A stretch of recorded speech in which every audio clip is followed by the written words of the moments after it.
Tribuna Amministrative 2020. Maria Laura Faccini, di Mestre Mia, dialoga con i candidati consigliere al Comune di Venezia.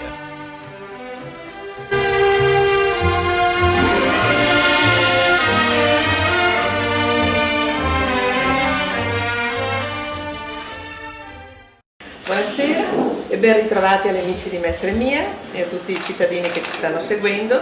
Io sono Maria Laura Faccini di Mestre Mia, siamo nella bellissima location del negozio Abitare 3 in Corso del Popolo 95 dei fratelli Alessandro e Massimo Trevisan, che ringraziamo sempre con grande simpatia come al solito, perché con molta disponibilità ci hanno messo a disposizione questi luoghi molto confortevoli.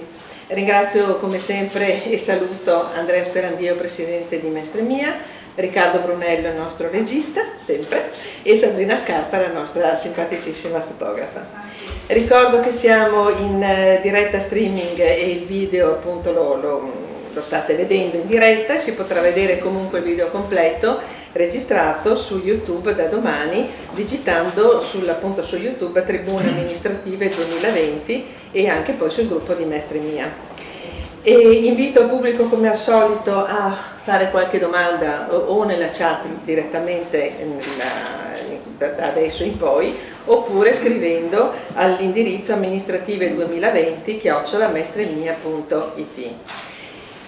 Ecco, questa sera allora continua la nostra serie di confronti a due tra i candidati consiglieri comunali, però di liste opposte. Questa sera abbiamo con noi, con molto piacere, due persone che hanno già avuto modo di essere operative e importanti per il Comune di Venezia, e sono Roberto Pancera della lista civica Le Città e Gianfranco Bettin della lista Venezia Verde e Progressista. Quindi benvenuti e grazie di essere tra di noi. Come al solito racconterò qualcosa personale appunto dei nostri ospiti.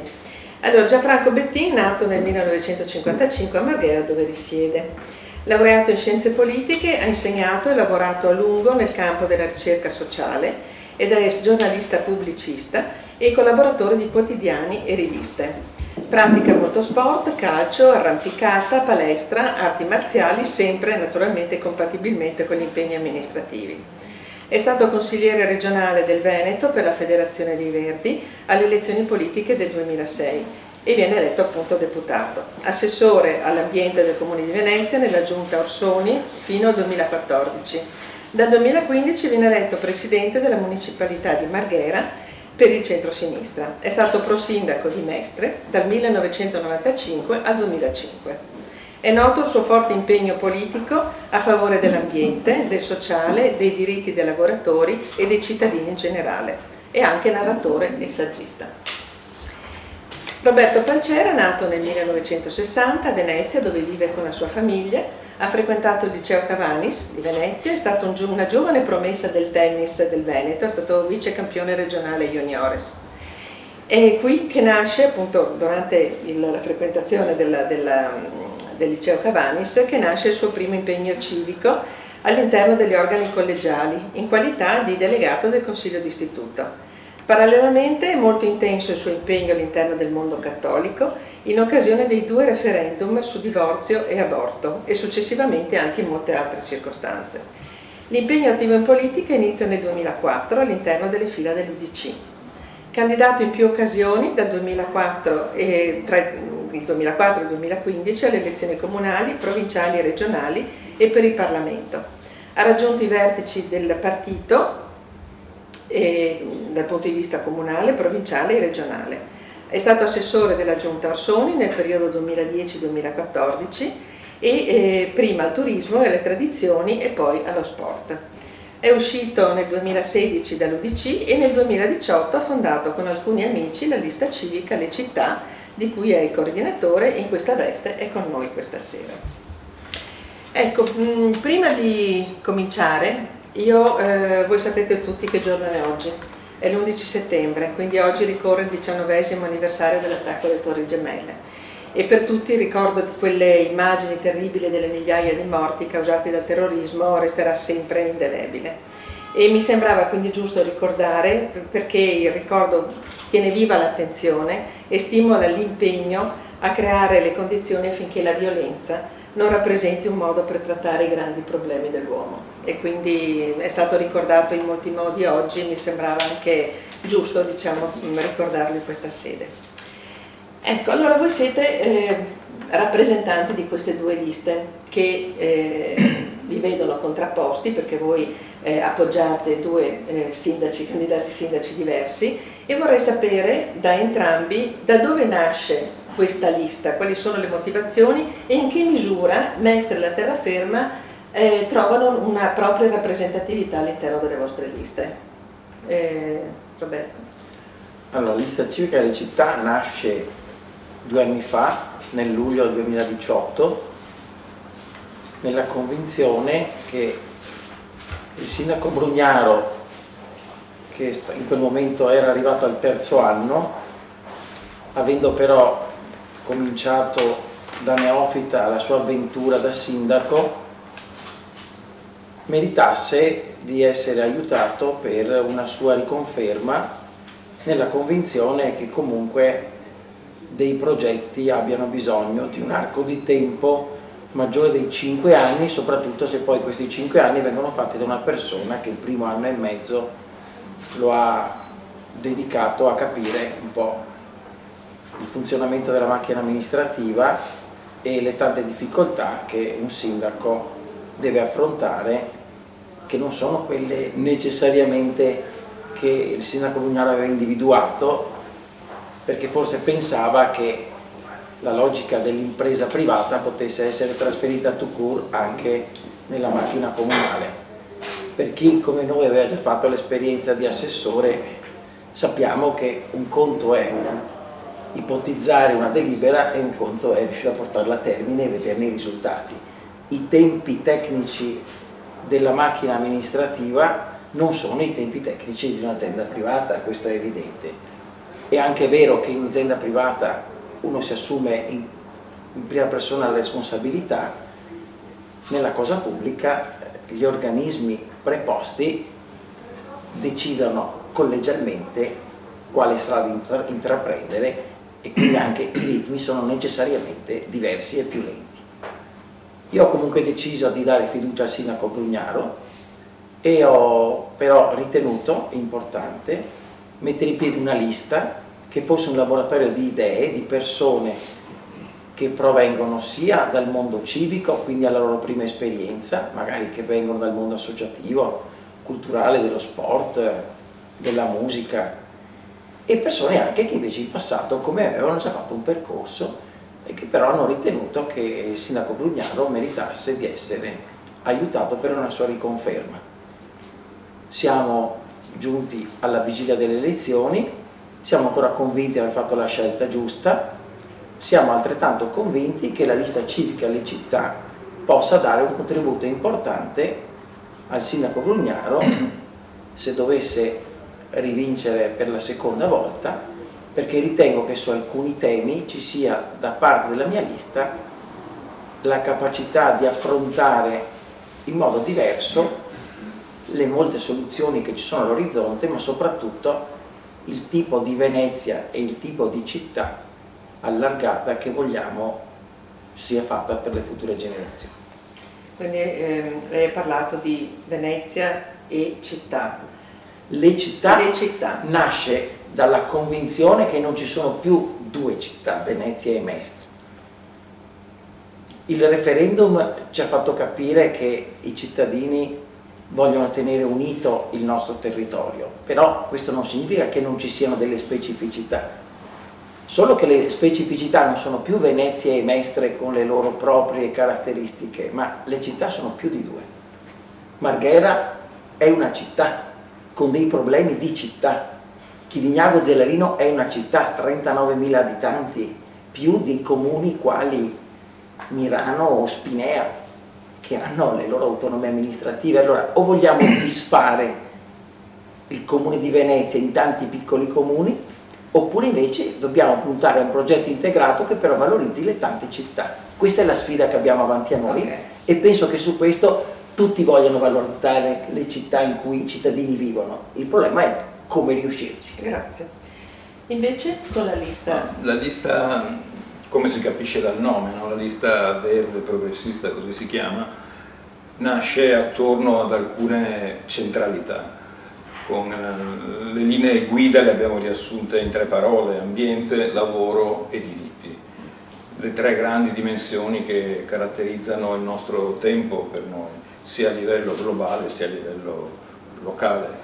Viviamo in un tempo di crisi climatica, di crisi ambientale, viviamo in un tempo di crisi del lavoro, del diritto al lavoro, dell'accesso al lavoro, ma anche del modo in cui si lavora, no? E viviamo in un tempo in cui molti diritti sono resi precari, compreso quello al lavoro, compreso quello ad avere un ambiente in cui vivere, no? Una città adeguata in cui vivere. Da questo nasce la lista, che mette insieme molti percorsi. La lista è il simbolo di 3 leoni stilizzati, un po' come quelli della Biennale più o meno. Uno è verde, si capisce, uno è rosso, il mondo del lavoro, il colore del lavoro, diciamo, no? E uno è arancione, il colore che hanno assunto un po' in varie parti d'Italia le liste civiche, no? Proprio per segnalare i 3 percorsi attraverso i quali siamo arrivati a questa sintesi di programma, ma anche di squadra. È una lista fatta, tanto è la lista più femminile, perché c'è il 62% di donne in lista. Una lista anche abbastanza di giovani, e in modo caratteristico purtroppo del nostro tempo di giovani che vivono proprio il problema del lavoro, della difficoltà di trovare il lavoro, giovani e giovanissimi. E poi anche di persone impegnate in molte professioni, in diverse categorie, e poi anche, questo vale soprattutto per la realtà mestrina, in quelle che una volta erano le municipalità. Dico una volta anche se si chiamano ancora così, ne parleremo, ma segnalo appunto una forte presenza di persone che si sono sperimentate dentro le municipalità. Il sottoscritto stesso, veniva ricordato prima, il presidente uscente di Chirignano Zedarino, il vicepresidente della municipalità di Mestre e diversi altri consiglieri. Quindi è un tentativo di unire percorsi che si sono già intrecciati sui problemi, proiettandoli sulla scena ulteriore del comune, del consiglio comunale, eventualmente della guida dell'amministrazione, se riusciremo a vincere insieme a Baretta e quindi a cambiare, come a noi sembra necessario, l'attuale amministrazione. Grazie. Ecco, allora intanto mi rivolgo per la prima domanda, che riguarda il commercio, a Roberto Pancera, cioè perché ha una lunga esperienza personale nel settore del commercio, quindi calandoci naturalmente, perché noi parliamo di Mestre della terraferma, quindi calandoci in questo territorio, quale ritiene possa essere il futuro di Mestre e quali strategie da porre in essere per riqualificare le attività commerciali che sono da tempo in grande sofferenza? Allora, intanto, per me che sono commerciante di famiglia di commercianti, fare una ripresa televisiva in un negozio è un'esperienza particolarmente stimolante. Devo dire che il tema del commercio lo sento da sempre, e quando ho fatto l'assessore al turismo mi sono posto il problema di come potevo aiutare da assessore al turismo il rilancio del commercio di terraferma. Ho anche capito che c'era una scarsa conoscenza dei numeri di turisti che dormivano nella città di Mestre. Dal 2010 al 2014 la città di Mestre era la seconda città del Veneto per numero di presenze alberghiere. Quindi a Mestre dormivano più persone che a Verona, che a Padova, che a Vicenza, che a Treviso, e forse di questo non c'era molta coscienza. Bisognava capire come si poteva valorizzare questa presenza turistica, che era un dato oggettivo, perché potesse portare nuova energia, nuova linfa, nuova vita anche al comparto commerciale, che era oggettivamente in difficoltà già nel 2010-2011. Ho trovato alcune difficoltà in questo, nel rapporto con le categorie economiche del commercio mestrino, perché non erano assolutamente in sintonia con quelle che sono le esigenze del turista. Il turista è evidente che risiede a Mestre ma vuole fare una visita a Venezia, ed è evidente che dobbiamo cercare di adeguarci noi ai suoi orari e non certo il turista agli orari dei negozi. E su questo ricordo di aver proposto già nel 2011 di fare un tentativo di aprire i negozi magari nel mese di luglio o nel mese di agosto, di fare un tentativo anche per la sera, magari fino alle 10, alle 11 della sera, come nel centro storico si fa ormai da più di 30 anni, per ricevere alcune sensazioni, alcuni dati, alcune informazioni che se non si potevano sperimentare sul campo non potevano essere oggettivamente un punto di partenza. Su questo devo dire che non c'era molta voglia di sperimentare delle nuove strade. Di certo noi sappiamo che il commercio mestrino ha subito l'assalto dei centri commerciali che hanno soffocato quest'area, è l'area italiana in assoluto che ha subito, purtroppo per un disegno sicuramente scorretto da parte di chi ha amministrato ai livelli più alti regionali, che ha consentito l'apertura di tanti centri commerciali molto vicini l'uno all'altro, che da nord a sud hanno sicuramente penalizzato la terraferma mestrina.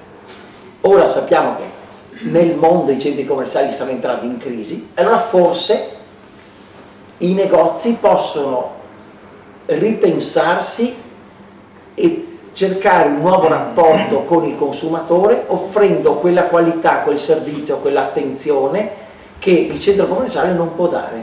E secondo me il Covid è un'ulteriore difficoltà, ma è anche un'ulteriore sfida che potrebbe essere però questa volta vinta. Grazie.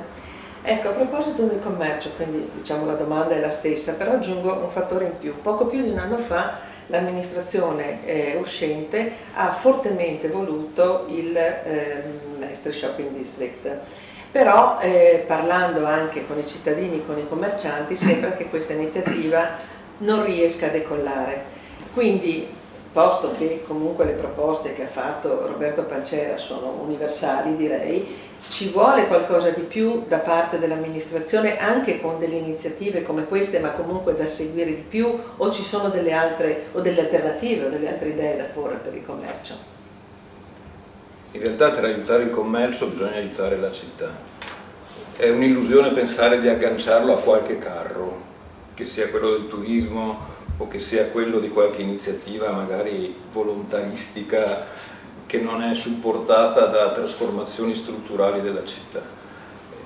Mestre ha cominciato da tempo un percorso di riqualificazione urbana, però è un percorso che ha subito contraccolpi pesanti. Uno veniva ricordato da Roberto Pancera, che è proprio l'assedio dei centri commerciali, no? Proprio cominciato negli anni in cui la città cominciava a ripensarsi, a darsi una nuova qualità, a rifare la piazza, a creare dei parchi, a riconcepire la mobilità. Negli stessi anni è avvenuto l'assedio concentrico e sempre più stringente dei centri commerciali. Ecco, scusi, per i cittadini, la scelta e le decisioni per, diciamo, per l'approvazione di progetti per centri commerciali, voi mi confermate che deriva dalla regione? Ci sono due dimensioni che si intrecciano, secondo me, che travalicano la città. Poi ci sono anche quelle della città, che sono la deregulation generale stabilita da normative europee e nazionali nei vari paesi, che ha molto semplificato la possibilità di insediamento di esercizi commerciali di ogni dimensione, ma anche di quelle grandi. E poi una deregulation, quella strategica e la più pesante di tutte, regionale, dei grandi piani commerciali per gli insediamenti. Dopodiché ci sono anche le scelte a livello locale, che tra gli anni 80 e i primi anni 2000 soprattutto non sono sempre state in grado di contrapporsi con efficacia a questa deriva. A volte l'hanno addirittura compiaciuta, più spesso non sono stati in grado di difendersi. E quindi ci sono dei margini che vanno recuperati di iniziativa su questo. E la crisi di cui parlava Roberto prima dei grandi centri commerciali dovrebbe anche spingere le amministrazioni locali a impedire che vi siano nuovi insediamenti. Quindi moratorie, diciamo. Esatto, dove si sono chiusi i centri che magari diventino qualcos'altro, certo. Magari capannoni produttivi piuttosto che capannoni che ospitano i centri commerciali. Ma tornando e concludendo certo. La questione del commercio in città, qui siamo in uno dei negozi più belli di Mestre, no? Sì. e lo vediamo, insomma, vediamo che l'effetto che crea, Sì. basta passeggiarsi davanti, no? È un effetto città. Certo. Purtroppo in giro per la città ci sono molti negozi vuoti, no? Il sindaco ha stabilito il suo comitato elettorale in una delle decine dei negozi vuoti del centro città, no?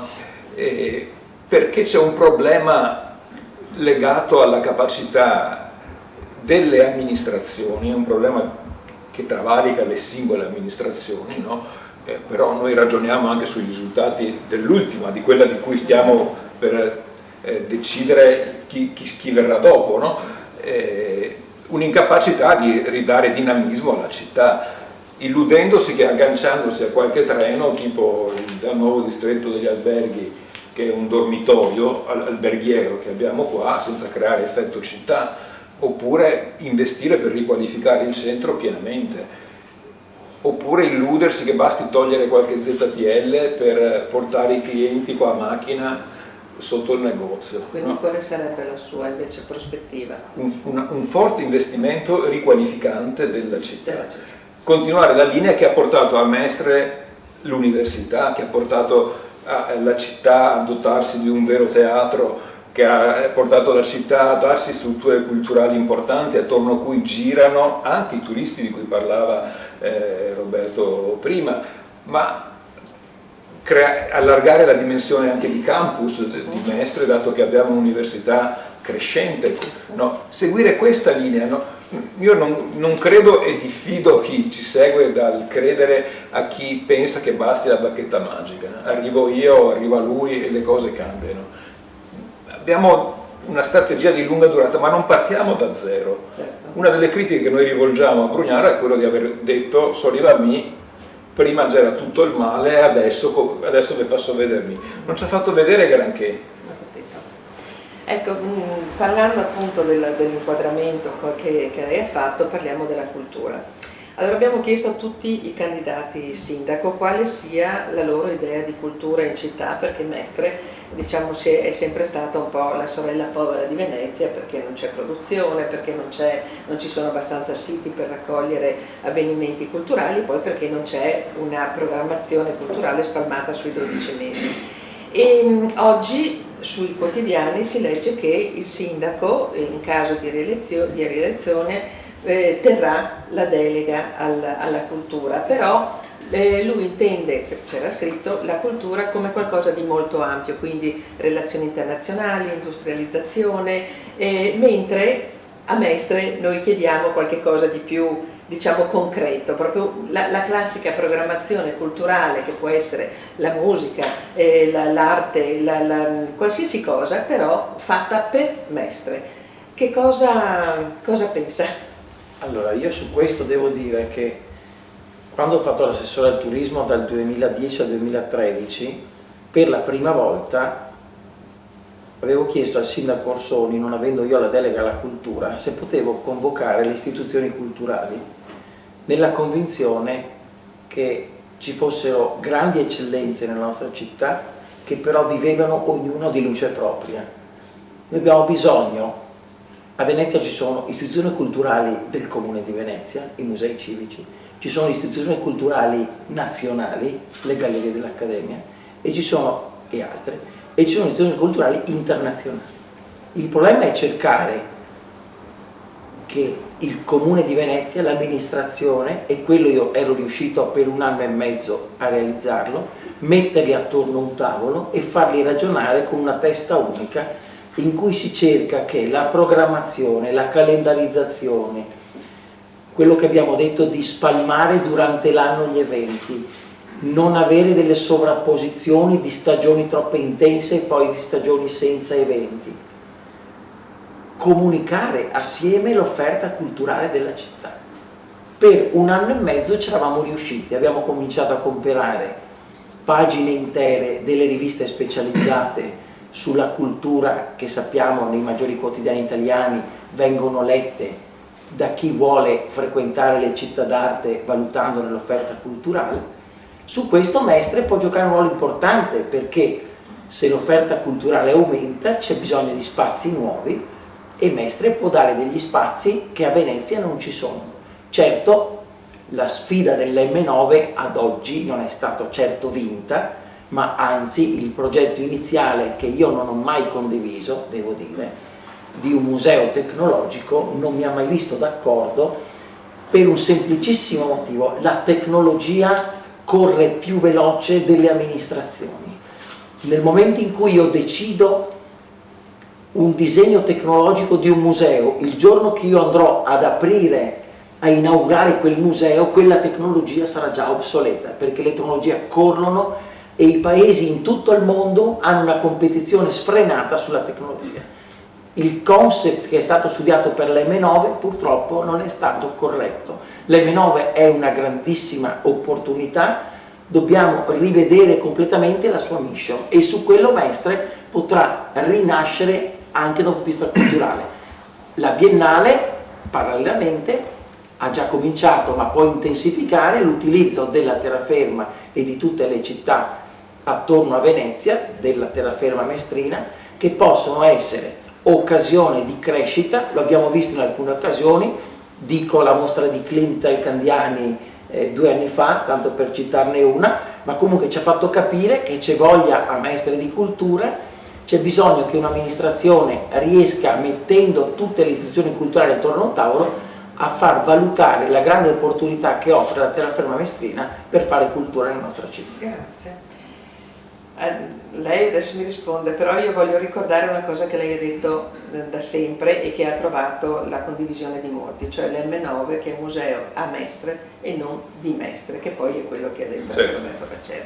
Ecco, quindi a Mestre manca anche quello, cioè manca il museo di Mestre, che noi mestrini vorremmo prima o poi. Questo è uno delle questioni irrisolte, lasciate irrisolte dagli ultimi 30 anni, di più probabilmente, ma io daterei a questi ultimi 20-25 anni perché è il periodo in cui si è ricominciato a investire sulla città. Prima la città era la risultante di una serie di processi che la prescindevano, no?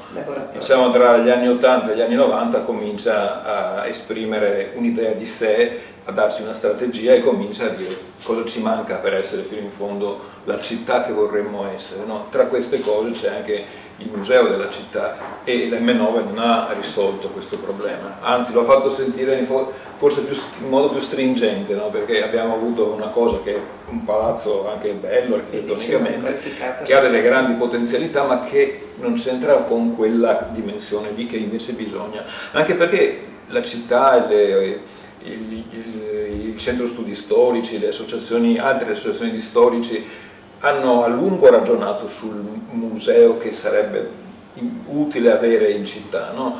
Che certamente dà forma, dà senso ai reperti storici, no? Ma si ridisegna sul proprio territorio, no? L'idea del museo diffuso che ha una sede centrale ma che rinvia ai luoghi in cui ci sono state cose significative. No, Mestre è una storia lontana, una storia profonda, che va conosciuta dalla città stessa e fatta conoscere, perché si capisca che è una città stratificata, come le vere città. È più antica di Venezia, Mestre, ma di molto. E questa cosa sembra strana, no? Come il fatto che ha più abitanti di Treviso e Vicenza messi insieme, no? Mestre sola, no? Non lo si sa, no? E questa cosa va ricordata. Ciò detto, per venire rapidamente al cuore della questione, io ho letto con preoccupazione quello che ha detto Gigi Brugnaro, il sindaco, che vuole tenersi per altri 5 anni, se fosse eletto, la delega alla cultura. Speravo che avessi imparato la lezione, ma stiamo scherzando. L'assessore alla cultura di Venezia vale un ministro, un po' come anche il sindaco, cioè ha in mano una risorsa che è la cultura, lo ricordava bene prima Roberto Pancera, a Venezia, fatta di istituzioni, fatta di presenza, fatta della città tutta, no? Che è anche per un megalomane inimmaginabile tenersi la delega. Aveva cominciato così anche Orsoni, lo ricordava un po' Roberto prima, no? Ma poi Orsoni si è tenuto la delega alle istituzioni culturali, laddove peraltro il sindaco è dentro obbligatoriamente, per legge, no? e aveva affidato le attività culturali invece a Tiziana Agostini, no? Poi anche altri assessori interloquivano, lo stesso Roberto Pancera. Ma come si fa a voler fare il sindaco e anche l'assessore alla cultura a Venezia? O fai l'uno o fai l'altro, no? Vuol dire che non fai un po' niente di nulla, cioè mischi le cose. Io speravo che in questi 5 anni l'avesse capita il sindaco. Ho letto oggi questa cosa anch'io e la trovo preoccupante perché è preoccupante per Venezia, per i motivi intuibili. Seguire e gestire la cultura che produce o che anche solo ospita una città così vale un ministero. Ma allora ancora di più per la terraferma, per Mestre, per le città di cui è fatto l'arcipelago urbano in cui viviamo, la città metropolitana. Peraltro il sindaco è anche sindaco metropolitano, oltre a tutto, no? Quindi significa non seguire niente, significa trasformare la politica culturale nella politica delle sagre, con tutto il rispetto per le sagre, ma le sagre hanno un loro ruolo, la politica culturale è un'altra cosa, no? Quindi penso che andrebbe invece, gli andrebbe fatto cambiare idea, ecco, nel caso che, non a caso Baretta su questo insiste parecchio, no? Se vinco io, dice, nominerò un assessore alla cultura che fa solo quello perché serve un lavoro a tempo pieno e anche con tutti gli straordinari del caso, ed è quello di cui ha bisogno la città. Comunque mi pare in ogni caso di aver capito che le idee di Roberto Pancero, quindi con la sua esperienza e con la sua lista, potrebbero, in caso di conferma di Luigi Bugnaro, potrebbero magari anche condizionare o quantomeno essere di stimolo, di supporto per quanto riguarda l'attività culturale. Cosa dice? Credo l'abbia fatto per quello, no? Lo diceva prima. Noi abbiamo la pretesa, vogliamo la conferma. noi non abbiamo solo 36 candidati al Consiglio Comunale, abbiamo un grande gruppo che ha lavorato in questi 2 anni, mica tutti vogliono fare i candidati, tante persone contribuiscono con idee, con esperienze, e devo dire che io mi onoro di aver coordinato questo gruppo. C'è anche tra l'altro un mio ex collega assessore, ex assessore Paruzzolo, che su alcuni temi, sulla mobilità, sulla salvaguardia, sul Mose, potrebbe tenere una lezione universitaria al giorno e forse saremo tutti attenti ad ascoltarlo. Io ho avuto la fortuna di collaborare con lui, e anche sulla cultura abbiamo persone che sono in grado, abbiamo 2 strumentisti, una pianista e un violoncellista, 2 maestri di musica, perché alla cultura diamo un valore importante. La cultura è uno degli asset per attrarre turismo di qualità, il turismo di qualità poi non è solo turismo internazionale, esiste anche il turismo di corto raggio che noi stiamo sottovalutando, che in questo momento lo stiamo riscoprendo.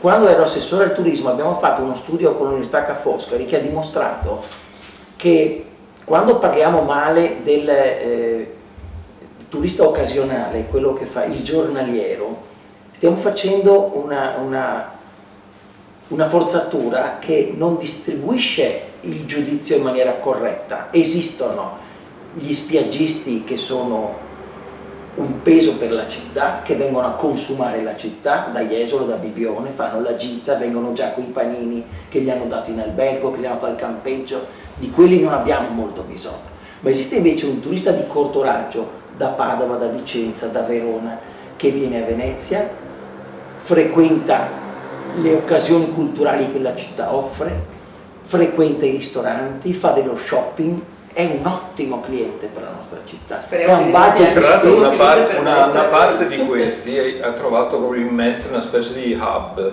di piattaforma da cui poi muoversi su Venezia, su Padova, su Treviso. Noi dobbiamo, su questo, questa è una cosa che va valorizzata. Assolutamente, ci vuole uno spirito organizzativo notevole, perché devo dire che questa crisi economica anche da parte dei tour operator sta facendo rivalutare la centralità di Mestre per una visita turistica di più largo raggio, che includa le Dolomiti, le terme, le ville venete, anche il circuito dei forti di cui andiamo tanto orgogliosi ma che non siamo ancora riusciti a valorizzare appieno. Va bene. E torniamo all'amministrazione. Qual è la vostra idea riguardo il ripristino compiuto delle municipalità e anche della figura del prosindaco, che alcuni, tra l'altro anche il candidato sindaco Baretta, vorrebbe fortemente? Prego, se lo piacere.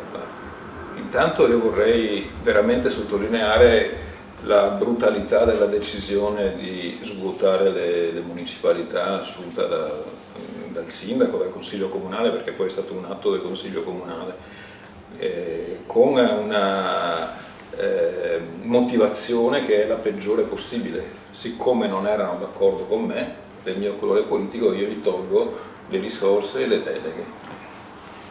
Non c'è precedente in Italia di una schifezza del genere, proprio non c'è nessun precedente in Italia, e che la città l'abbia in un certo modo sopportata e digerita, io penso che sia una brutta prova per la città, perché il decentramento, come si è chiamato negli anni, ha una storia gloriosa a Mestre e a Venezia. Nasce dagli anni 60, pionieristica in Italia, insieme a Milano e a Bologna, poi arriva anche Roma, si costruiscono i consigli di quartiere, poi diventano più potenziati, poi diventano municipalità. Sono anche una risposta alla complessità di questa città, no? Ne abbiamo ridiscusso nell'occasione referendaria, ma è evidente che una città che va dal Lido al Tarù, come si dice, no? Da Pellestrina al Tarù. O da Pellestrina a Porto Marghera, da Favaro a Murano, eccetera. È una città complessa, no? È una conurbazione molto grande, lo ricordavo prima, una delle più grandi del nord Italia, no? E c'ha dentro di tutto. Deve essere articolata nella rappresentanza, non la puoi riassumere in poche figure. Il prosindaco nasce nel dopoguerra, no? Alla caduta del fascismo il CLN ripristina il consiglio comunale di Mestre che il fascismo aveva cancellato, no? Il comune di Mestre. Però dopo poco viene ripristinato dal grande comune, quindi nasce la figura del prosindaco. Insomma, no? Potrebbe avere un ruolo anche oggi a fronte di municipalità ripotenziate, cioè restituite al proprio ruolo come coordinatore delle politiche territoriali ampie, no? Come interprete di una identità, fra virgolette, della città di terraferma, di Mestre in particolare, a fronte di una vastità metropolitana che rischia di rendere indistinte le realtà che la compongono, no? E Mestre ha questo bisogno, assolutamente. Io mi ricordo negli anni che ho fatto il prosindaco che erano proprio quelli in cui si ricominciava a pensarsi come città, anche insieme a figure che si sono poi trovate in questo sforzo. Monsignor Centenario, che è mancato da poco, no? Su questo ci ha molto accompagnato, ma è scomparso Mario Messinis nei giorni scorsi. Io mi ricordo il lavoro che si è fatto insieme, approfittando fra virgolette, della catastrofe della Fenice, no? Cercando di far baricentro al Pala Fenice, al Tronchetto, per l'intera città e ricostituire un rapporto tra il Gran Teatro e Mestre, e come Mestre si è appropriata facendo i concerti nelle chiese, riaprendo percorsi specifici, trasporti dedicati per gli spettacoli al Tronchetto, eccetera. Cioè è una figura, quella del prosindaco, che a differenza di quando le municipalità erano ancora poco deboli, anni 80, 90 o se non prima, oggi può integrarsi con municipalità forti che sono quelle di cui la città ha bisogno, perché attorno a quelle il territorio si riconosce, ha dei servizi, discute direttamente. Noi abbiamo visto cosa è successo, no? Faccio l'esempio di Marghera, ma vale per tutte le altre. Avevamo 120 dipendenti del comune che lavoravano sul territorio, con servizi dedicati, lavori pubblici di prossimità, quelli che vediamo noi cittadini, no? Servizi sociali, sempre una parte di lavori pubblici, una parte di servizi sociali, che conoscono le cose, le risorse per fare delle politiche culturali dedicate al territorio, gli spazi gestiti localmente per le associazioni, tutte cose che creavano vitalità, partecipazione, discussione, no? Azzerate dall'oggi al domani con quella motivazione lì. Questa cosa io penso che va superata totalmente. Io spero che, se dovesse avere continuità l'attuale amministrazione, le figure nuove che entrano portino anche questa istanza. Io ho poca fiducia perché Brugnaro è un sindaco che fa pesare dal proprio punto di vista anche su chi lavora con lui, quindi a nostro parere bisogna cambiare completamente strada e anche rappresentanza. Grazie. Sentiamo cosa ne pensa Roberto Pazzini. Allora, il tema del decentramento è un tema importante. Devo dire che in questi anni spesso ho sentito però rimpiangere i vecchi consigli di quartiere, Anche perché forse c'è il ricordo di una partecipazione più attiva dei cittadini.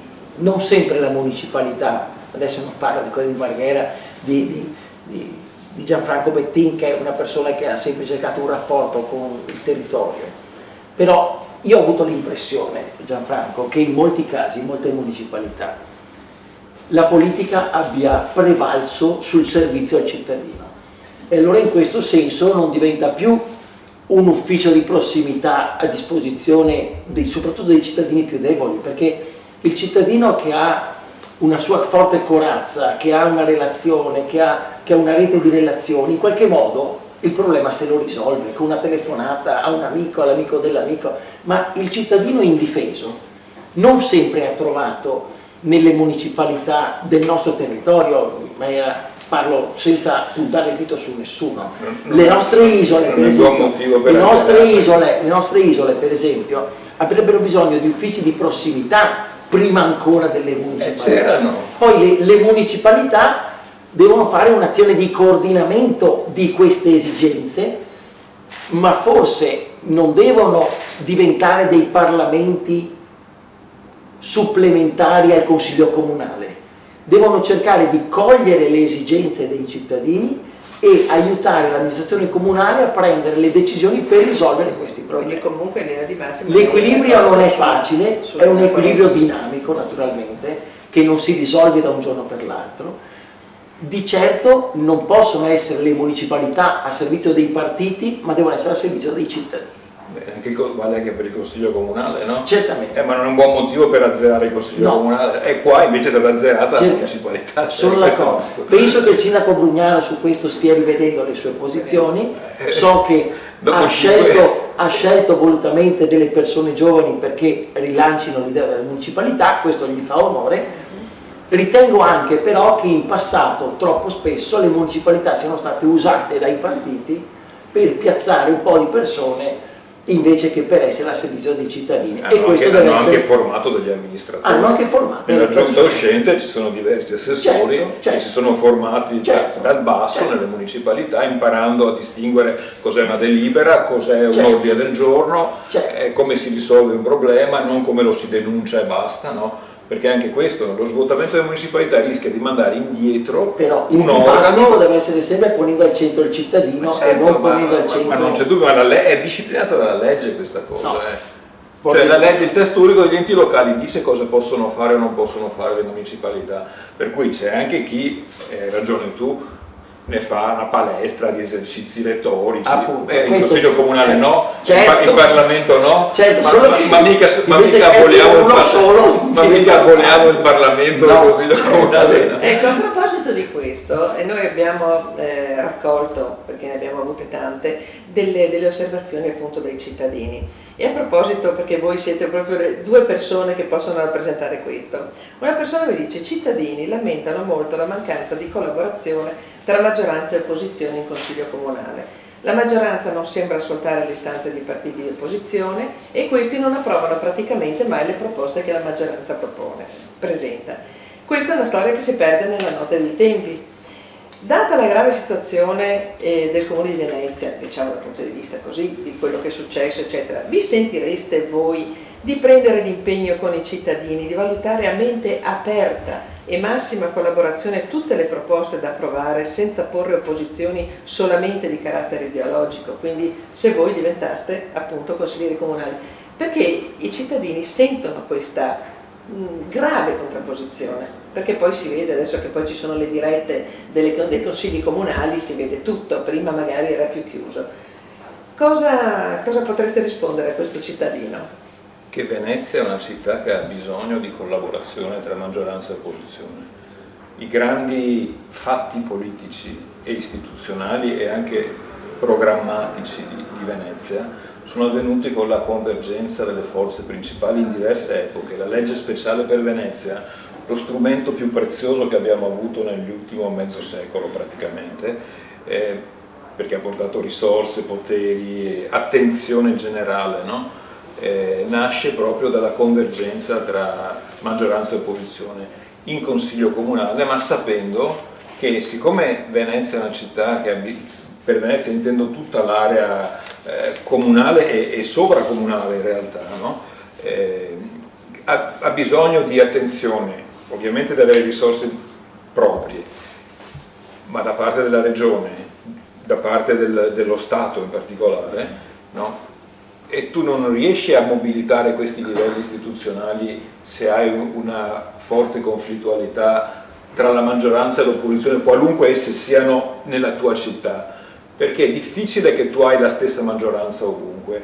Quindi può darsi che hai una maggioranza, come adesso, no? Tu hai una maggioranza di un certo tipo, sostanzialmente di centrodestra a Venezia, hai un governo che è, chiamiamolo, è strano questo governo, ma insomma abbiamo avuto molti governi di centro-sinistra negli anni scorsi, no? E la regione a guida leghista, come sappiamo, quindi ci sono più o meno dentro tutti, compresi i 5 Stelle oggi al governo, no? Tu hai quindi bisogno di costruire un'unità attorno alla missione di rigenerare Venezia e dunque collaborare qui sul campo è doppiamente importante. Io penso che il superamento delle grandi ideologie del passato, quelle che hanno creato tante fratture nella società italiana e non solo italiana, dovrebbero oggi determinare una nuova cultura amministrativa da parte di tutti.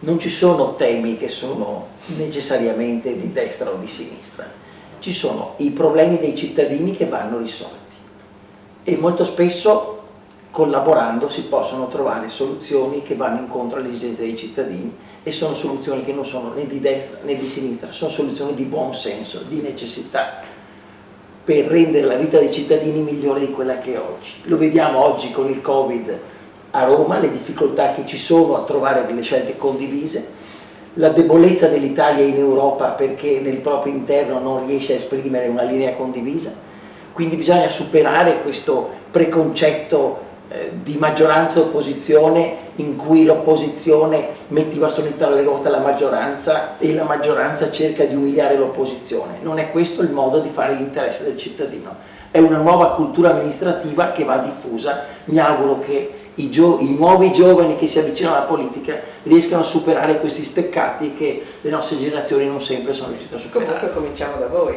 dato che voi in ogni caso siete in corsa, quantomeno la vostra onestà intellettuale, la vostra collaborazione, la vostra amicizia potrebbero essere da stimolo anche non solo delle persone che hanno già avuto esperienza, ma anche in quelli che si avvicinano adesso all'amministrazione. Quindi è importante perché i cittadini queste cose poi le constatano. Ecco. Parliamo di ambiente. Abbiamo parlato in questi giorni con tutti, sia i candidati sindaco che anche i candidati consiglieri che si sono succeduti, dell'esigenza da parte non solo dei semplici cittadini ma anche delle loro rappresentanze, quindi dei Verdi chiaramente, ma anche di comitati e di associazioni di cittadini, sul fatto che appunto Mestre non sia abbastanza verde, non sia abbastanza curata, nonostante delle piantumazioni diciamo in alcune aree della città, e che quindi non ci sia un piano organico proprio da questo punto di vista. Che cosa, se lei lo sa, che cosa è previsto sia nella vostra lista ma anche in quella di Luigi Brugnaro, e invece che cosa proponete voi? Ma io non sono d'accordo che Mestre non sia una città verde, perché se noi la guardiamo dall'alto, se noi guardiamo la pianta di Mestre dall'alto, Mestre è una città molto verde. Il tema è appropriarsi del verde che c'è, collegare i parchi che già esistono, il Parco San Giuliano ma anche tutti gli altri parchi della città di Mestre e attorno alla città di Mestre in maniera più organica, con piste ciclabili, con una viabilità più facile, un disegno organico, intelligente che metta a servizio del cittadino il verde che abbiamo. Quindi cerchiamo di superare questo complesso che Mestre non è verde, perché diamo un'informazione sbagliata. Sì, era vero una volta, non è più vero. È una delle città, l'abbiamo anche dimostrato con i numeri, una delle città dimensioni medie o medio-grandi come Mestre va letta in questa dimensione, fra le più verdi d'Italia. Abbiamo vinto ripetutamente negli anni nostri le graduatorie specialistiche che la definiscono. Certo, è un verde che non nasce da un progetto originario, no? Come un po' la città giardino di Marghera, anche se è rimasta confinata nell'area centrale, no? Mestre ha dovuto recuperare il proprio verde dopo che era stata violentata e stravolta dalla speculazione edilizia degli anni 50-70, diciamo, no? Però dentro quel percorso di recupero della propria, del verde, diciamo così, ha realizzato molto, parchi interni, grandi parchi come San Giuliano, piuttosto bisogna raddoppiare San Giuliano. Ormai è finita, credo, la bonifica delle barene a nord, quelle verso Campalto, oltre il canale che lo sfociare, no? Fino a Passo Campalto. Per arrivare fino a Passo Campalto bisogna riprendere a piantare il bosco di Mestre in altre aree, connetterlo poi anche con il San Giuliano in modo da completare questa colonizzazione verde e boschiva della città. Abbiamo acquisito negli ultimi 20 anni tutti i forti del campo trincerato. I forti sono delle grandi oasi verde, ma anche sono un patrimonio storico e sono degli spazi preziosi.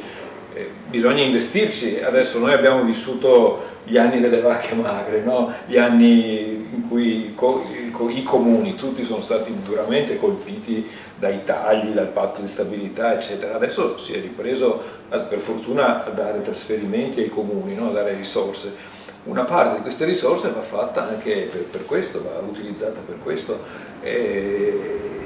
La strada è tracciata da quasi 20 anni di lavori, insomma, che sono Dobbiamo riappropriarsi del verde che c'è. Sì, però a partire da questa idea che è una città verde, che ha creato tanto verde, si è riguadagnato un affaccio alla laguna, che è una cosa molto importante anche questa, no?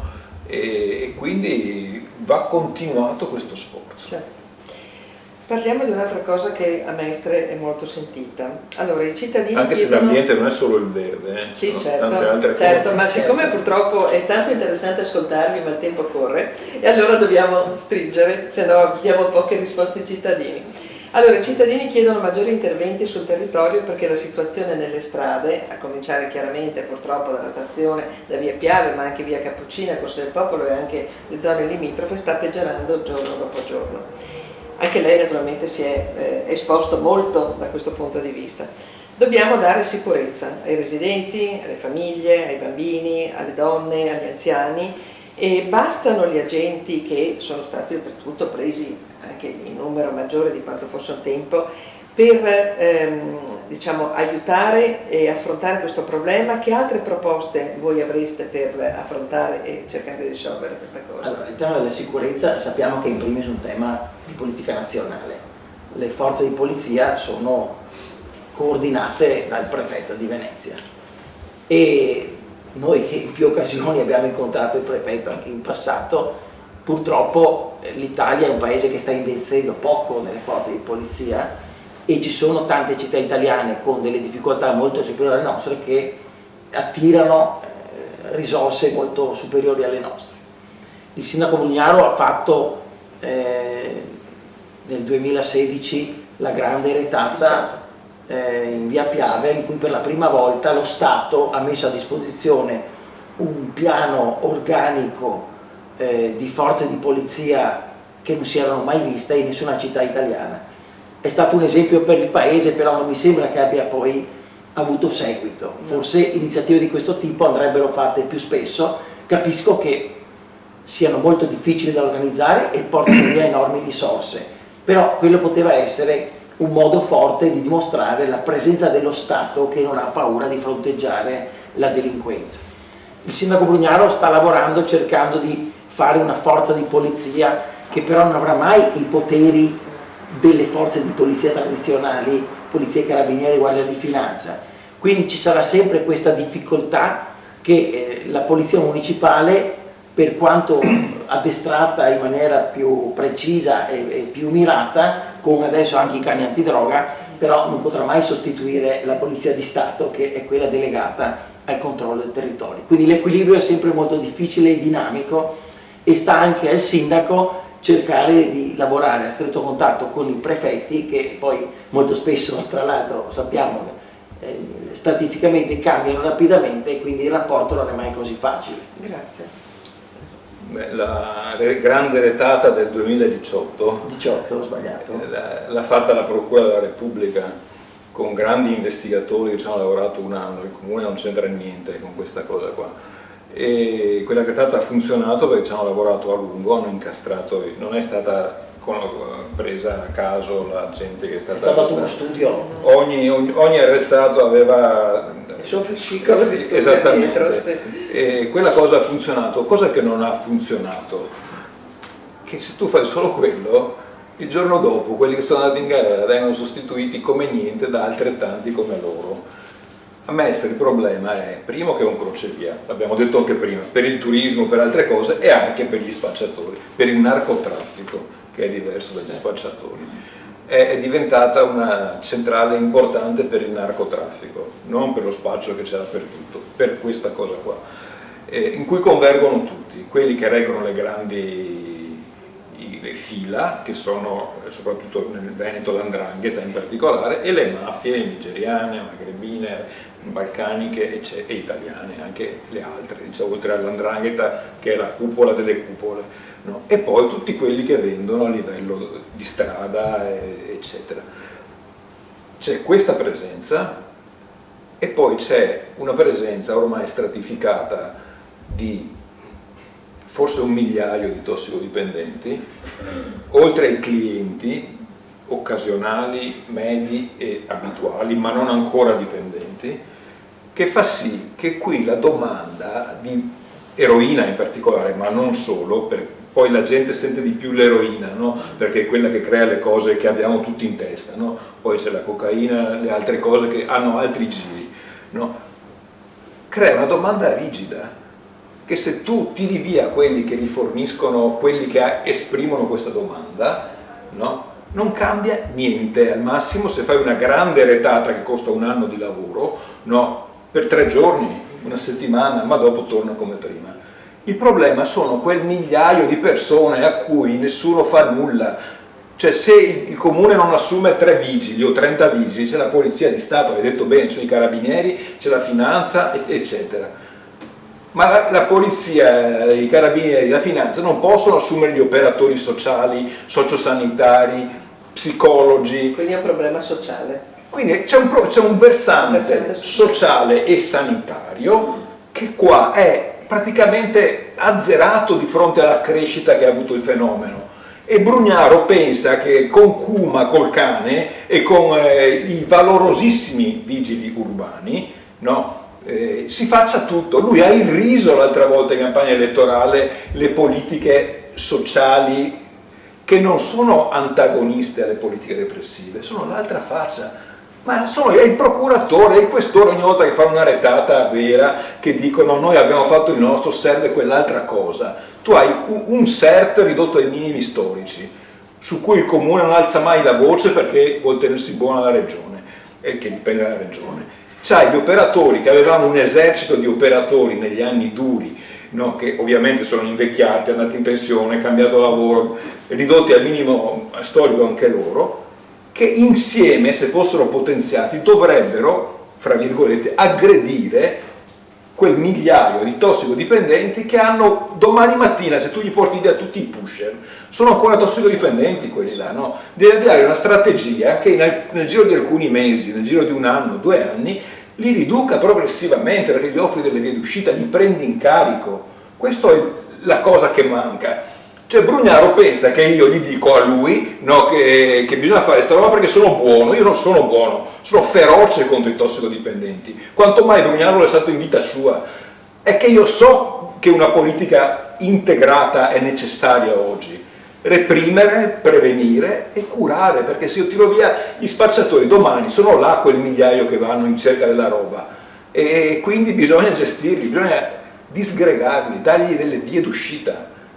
Potenziare i servizi vuol dire questo, mica vuol dire compiacere il narcotraffico. Il narcotraffico va smantellato duramente con le operazioni come quelle, l'abbiamo fatto anche noi, no? Quella contro la mafietta cinese, che pane. Non abbiamo fatto la stessa cosa, appunto, no?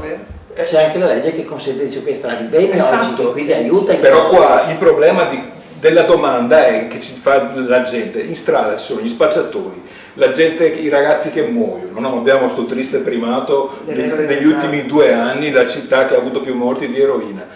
Bisogna contrastare lo spaccio duramente e anche il narcotraffico, cioè le grandi quantità, e poi però prendersi cura di sti qua, perché sennò la gente torna qua a spacciare, perché c'ha la riserva indiana, no? Allora vede che questo è uno, si può tornare al discorso che dicevo io, la collaborazione tra chi è dentro e chi non è dentro del tutto, cioè tra maggioranza e opposizione.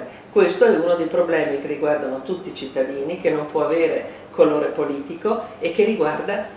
non ha colore politico, sono d'accordo, però c'è strategia. Sì, se uno pensa di risolvere la questione solo da... Se tu un fenomeno che è criminale, economico, sociale e sanitario affronti con una certa energia solo la parte criminale, hai tutte le altre 3, non risolvi né la parte criminale né le altre 3. Noi dobbiamo affrontarle tutte con una strategia integrata. Cosa dice Roberto? Il tema della droga è un tema complesso, perché è un tema di economia, di grandi interessi internazionali, nazionali, coperti forse da qualcuno, favoriti da qualcun altro, e poi c'è un tema di disagio sociale. Il tema del disagio sociale è quello su cui sono chiamati i comuni ad agire, e quindi sulla parte repressiva i comuni hanno un ruolo forse in futuro più importante, ad oggi secondario. Sulla parte invece del disagio sociale, del recupero, c'è da lavorare. Non è una cosa facile, naturalmente, ci vogliono persone specializzate, bisogna investire risorse, non è che ci si inventa, ci si può inventare con un corso di computer, lavorare in un ufficio, però lavorare su questi temi molto delicati ci vogliono persone che abbiano veramente delle grandi capacità, e vanno formate, e ci vogliono tempi medi, sicuramente non tempi molto brevi. Bene, allora ci stiamo avvicinando alla fine, mi dispiace, abbiamo anche sforato, però è stata veramente molto interessante. Vi chiedo, perché me l'ha scritto proprio poco prima di venire in trasmissione, una cosa tecnica. Allora, quella che riguarda il voto disgiunto, perché i cittadini con questa cosa del voto disgiunto vanno sempre... Ecco, allora, la domanda è, votando un candidato sindaco di una parte e 1 o 2 candidati, naturalmente maschio e femmina, consiglieri di una lista opposta a quella di quel primo sindaco, i 2 voti si annullano? No, valgono entrambi. Se io voto il candidato sindaco Faccini, per nome, e poi voto che è della coalizione X, voto Sperandio che è della lista Y della coalizione B, diciamo, vale il voto per te sindaco e il voto per lui consigliere, e anche la lista in cui è candidato. Quindi c'è un voto per Faccini, si chiama voto disgiunto. Ecco, quindi no, invece per cioè separo la scelta della lista e del candidato consigliere dal voto per il sindaco. Per il sindaco. È disgiunto per rafforzo un sindaco di una parte e rafforzo una lista di un'altra. Però scegli naturalmente la persona, essendo amministrative locali, quella che ti dà più fiducia. Esattamente. E quindi perfetto. Bene. Quali sarebbero secondo voi, come ultima domanda, le prime questioni da affrontare nella nuova amministrazione, viste da, diciamo, la parte di Baretta e vista dalla parte di Brugnaro? Questa è una domanda che si fa sempre alla visita, ma è una domanda terribile, a cui qualunque risposta è velleitaria, perché il sindaco che si trova a entrare si troverà 50 questioni, quindi devi contemperare la tua strategia, diciamo, con la realtà che trovi. Io penso che in una stagione di post-Covid tanti discorsi che abbiamo fatto per tanti anni siano da rimettere tutti in discussione. Oggi per me la vera esigenza è il lavoro. Noi sostenere il lavoro e le attività economiche. Noi non abbiamo ancora ben presente da come usciremo da questa crisi. Abbiamo avuto oggi, avete visto oggi i dati, oggi pomeriggio meno 11% il PIL, meno 400.000 posti di lavoro dei giovani, meno 800.000 in tutto. Significa che i comuni devono darsi molto da fare. Certo. Io penso che il primo tema sarà quello del lavoro, cercare di mantenere il lavoro, cercare di trovare per i giovani delle nuove opportunità, perché il Covid sicuramente, se già i giovani erano in difficoltà prima, rischiano veramente di restare al paro ancora per 1 o 2 anni, e questo non può essere Giovani e tutte le figure professionali che non sono legate organicamente a un posto di lavoro stabile, diciamo, no? Partite IVA, precari, il mondo del commercio, il mondo del commercio, dello spettacolo, per esempio, sì, che lavoratori dello questa spettacolo. città, C'è un mondo. c'è un che a mondo. Venezia sono tanti. Che a Venezia C'è un sono mondo. tanti. Bene. Allora, io vorrei adesso che ognuno di voi si rivolgesse alla telecamera chiedendo il voto a se stesso, ovviamente, e alla propria lista. Roberto, se vuoi cominciare. Allora, votate lista Le Città, una lista di persone molto spesso nuove della politica, ma che cercano di dare un aiuto al sindaco Brugnaro perché venga rieletto, ma per portare anche nuove idee, nuovi contributi su alcuni temi a noi molto cari: la cultura, lo sport, la residenza, l'ambiente, vissuto però in tutta la sua complessità, che riguarda il turismo, la mobilità, la facilità di vivere, di rincorrere non quello che eravamo, ma la città del futuro che vogliamo costruire per i nostri figli e per i nostri nipoti. Vota Le Città. Grazie. Le nostre parole d'ordine, le ricordate prima, sono l'ambiente, il lavoro, i diritti. Sono le 3 chiavi del nostro programma di lavoro e anche i temi su cui ci siamo impegnati in questi anni. Date un'occhiata ai programmi, guardate un po' le cronache degli anni che abbiamo alle spalle, fate un po' memoria delle persone che partecipano alla nostra lista e poi decidete per conto vostro. Il vostro voto è sovrano e quindi decidete con la piena consapevolezza che siete in grado di esprimere. Grazie. Bene, io vi ringrazio moltissimo perché, come dicevo prima, è stato molto interessante, molto bello avervi come ospiti. Ringrazio come sempre Alessandro e Massimo Trevisan per la squisita ospitalità, ringrazio Andrea Sperandio e tutti coloro che hanno partecipato all'organizzazione di questa serata. Domani, sabato 12 settembre alle 10:30, ci ritroveremo qui e avremo con noi Michele Boato della lista per Mestre Venezia, Ecologia e Solidarietà e Marcello Serafin della lista Italia Giovane e Solidale. Quindi grazie ancora a tutti voi, ricordatevi che se volete potete scrivere appunto all'indirizzo che vi abbiamo sempre indicato, e buonanotte e grazie ancora.